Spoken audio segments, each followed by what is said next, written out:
treatment and medicine for diabetes, but we had like the whole idea of it was if the EU, did you know this? Did you know that this affects this? Did you know that this has a relationship?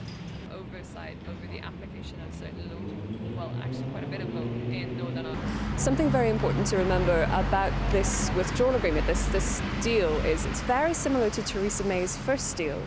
The difference is the Northern Irish Protocol, so that special arrangement for Northern Ireland only. Now, whether or not you can convince enough MPs to support that will be a very significant question, because the DUP have said they are not supporting it. It takes Northern Ireland a little bit away from the UK customs system and creates a lot of extra burdens on the Northern Irish system. So whether or not that will get enough support is the big question. But we'll see what happens. At least we'll have some certainty. At least we'll know a little bit more before Sunday.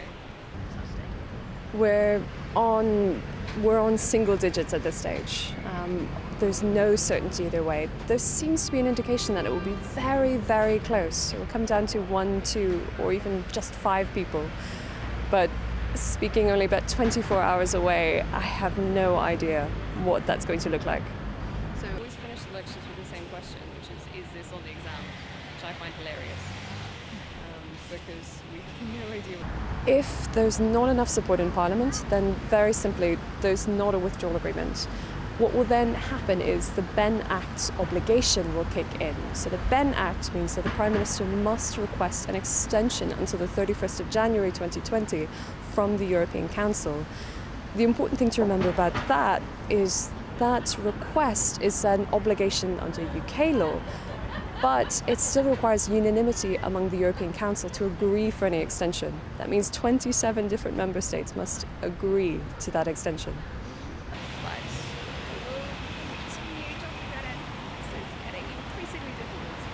Now, one complexity that we might see in the next week is the House of Commons could say, yes, we support the deal, but by a very, very small margin.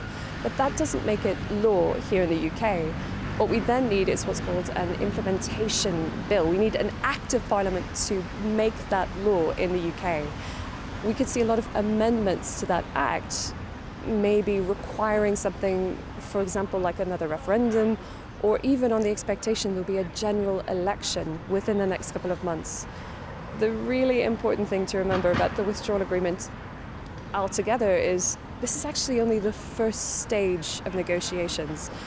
The very, very big questions, the very fundamental questions about the UK's relationship with the EU are still to be negotiated.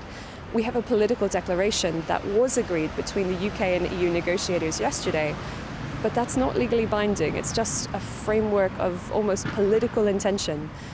The big debates, the big arguments, and the very difficult negotiations are what comes next, if there is a withdrawal agreement.